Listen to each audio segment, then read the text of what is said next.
محدثین ان میں بہت سارے آپ کو غلام ملیں گے، جو پہلے کیا تھے؟ غلام. ان پر احسان کر کے ان کو آزاد کیا گیا، ان کو پڑھایا گیا، لکھایا گیا. سالم بن عبداللہ ابن عمر، یہ عبداللہ بن عمر سے بہت ساری حدیثیں نقل کرتے ہیں. اسی طرح نافع بن عبداللہ ابن عمر، امام نافع کا شمار بہت بڑے محدثین کے اماموں میں ہوتا ہے، اور یہ غلام تھے، آذربائیجان سے گرفتار کر کے لائے گئے تھے. جب صحابہ کی فوجیں گئی ہیں نا آذربائیجان، وہاں سے گرفتار ہوئے تھے، آئے تھے، غلام بن کے زندگی گزاری. تو عبداللہ بن عمر نے ان کو آزاد کیا، ان کو پڑھایا لکھایا. آج بخاری میں کتنی حدیثیں ہیں، امام زہری نافع بن عبداللہ بن عمر سے روایت کرتے ہیں، اور نبی صلی اللہ علیہ وسلم کی حدیث ہم تک ان سے پہنچتی ہے، ان کے ذریعے پہنچتی ہے. بہت ساری حدیثیں ہیں جن میں غلام راوی ہیں جو علم کے انتہا تک پہنچے. تو اسلامی سوسائٹی میں یتیم کہیں در بدر کی ٹھوکریں نہیں کھاتا. اگر ہماری سوسائٹی میں کھا رہا ہے، کیونکہ ہمارے پاس کیس یتیم کی کفالت کے نہیں آ رہے، یتیموں کے مال کو کھانے کے آ رہے ہیں. اور چاچا تو میں نے ویسے ہی مذاق میں کہہ دیا، بڑا بھائی کھا جاتا ہے، چاچا تو بہت بعد میں آتا ہے. سب سے پہلے کس کی نظریں ہوتی ہیں؟ بڑے بھائی کی. یتیم کا مال کھاتے تھے، عورت کا مال کھاتے تھے، بہنوں کی وراثت بولو کھا جاتے تھے. عربوں میں آج بھی عورت کی وراثت کھانے کا تصور نہیں ہے. سعودی عرب میں سوال ہی پیدا نہیں ہوتا کہ کوئی بہن کی وراثت کھا جائے، اتنا بڑا جرم سمجھتے ہیں اس کو. ہماری سوسائٹی میں الحمدللہ. اور کھاتے کیسے ہیں میں آپ کو بتا دوں، تاکہ جن کو کھانے کا طریقہ نہیں آتا تو ہم اس طریقے سے کھائیں، وہ تاکہ بدنام بھی نہ ہو اور کھا بھی جائیں. ایک طریقہ تو میں نہیں دے رہا وراثت، یہ تو بہت ہی 2 نمبر لوگوں کا طریقہ ہے نا. ایک طریقہ یہ ہوتا ہے کہ جب اس کو وراثت ملی، مثال کے طور پر 1 کروڑ کا پلاٹ ہے یا کچھ بھی ہے، آپ کو پتا ہے اتنے پیسے اس کو دینے پڑیں گے، تو اس کا یہ ہے کہ آپ بولیں میں ہوں، میں تمہارا بھائی ہوں نا، تمہیں ضرورت کیا ہے، یہ تمہارے پیسے ہیں، جب ضرورت ہو لے لینا. اب بھائی 1 کروڑ کی کب ضرورت پڑے گی؟ کوئی کینسر ہو جائے گا یا کیا ہوگا اس کو، خدا نخواستہ کوئی بیماری ہو گئی تو پھر ادھر ادھر سے چندے لیتا پھرے گا، زکاتیں مانگتا پھرے گا. تو یہ کھانا ہی ہے. سعودی عرب میں قانون ہے کہ جب کسی کی ڈیتھ ہوتی ہے نا، سب سے پہلا کام جو گورنمنٹ لیول پہ ہوتا ہے کہ اس کی وراثت کتنی ہے اور یہ وراثت ڈیوائیڈ ہوئی ہے یا نہیں ہوئی ہے. اگر یہ نہیں کیا نا 3-4 دن کے اندر اندر کیس ہو جاتا ہے، گورنمنٹ انوالو ہو جاتی ہے. ہمارے ہاں پہلے اماں کہتی ہیں کہ ہائے باپ کا کفن ابھی میلا نہیں ہوا، اس کی جائیدادوں کے حصے بقیے شروع کر دیے، ہائے ہائے ہائے، اور یہ سب میرا ہے، جب تک میں زندہ ہوں یہ کس کا ہے؟ میرا. نا نا نا، ماں کے حقوق ہیں مگر اس کی ایک لمٹ ہے.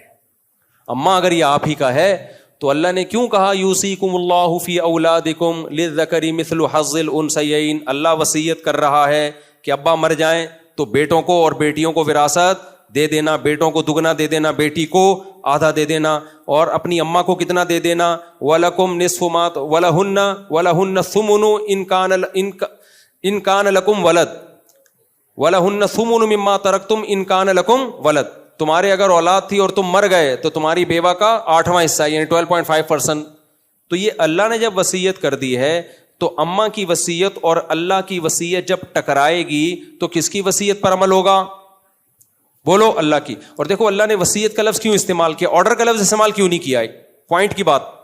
اللہ یہ بھی کہہ سکتے تھے اللہ تمہیں حکم دے رہا ہے کہ جب تم مرو گے تو تمہارے بچوں کو اتنا ملے گا.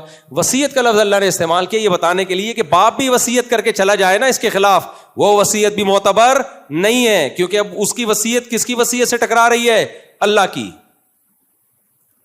کیونکہ باپ جو مرنے سے پہلے بعض دفعہ وصیت کر دیتا ہے کہ میری وصیت ہے کہ میرا مال منجلے بیٹے کو اتنا دے دینا، بیوہ کو اتنا دے دینا، یہ سب تمہاری ماں کا ہے، یہ میری وصیت ہے. تو اللہ نے بتا دیا کہ ابا اگر وصیت کر رہے ہیں تو اس کے مقابلے میں بھی کیا لفظ استعمال کر رہا ہوں؟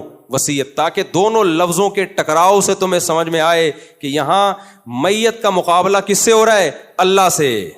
لہذا میت کی وصیت اس موقع پہ کیا ہے؟ کل عدم، کوئی حیثیت نہیں ہے اس کی وارثوں کے بارے میں. تو آپ صلی اللہ علیہ وسلم نے اتنا زیادہ اس پہ بات کی, اتنا زیادہ موٹیویٹ کیا کہ عربوں میں 2 کوالٹی بہت خاندانی پیدا ہوئی ہیں آپ کے دنیا سے جاننے کے بعد. ایک طرف یتیموں کا مال کا بیڑا غرق کرتے تھے, کوئی پرسان حال نہیں ہوتا تھا یتیم کا. دوسری طرف بیٹی کی پیدائش پہ منہ کا رنگ کیسا ہو جاتا تھا؟ کالا. غل وجہہ مسودن, قرآن کہتا ہے چہرہ ایسا کالا ہوتا تھا, حالانکہ سفید چٹا ہوتا ہے, چہرے پہ ایسی پھٹکار برس رہی ہوتی تھی نا اس کو لگتا تھا یہ میرے ساتھ پتہ نہیں کیا ہو گیا. سارا دن اسی سیاہ چہرے کے ساتھ گھومتا تھا اور کہتا تھا ایمسکہ علی ہون ام یدسہ فی التراب, میں قوم کے تانے برداشت کر کے اس کو برداشت کر لوں یا اس کو زمین میں دفن کر کے جان چھڑاؤں. کچھ لوگ زمین میں دفن کرتے تھے اور کچھ لوگ ساری زندگی کی ذلت اور تانے برداشت. دوستوں کو جب بتاتا نا بیٹی ہوئی ہے, دوست مذاق اڑاتے تھے.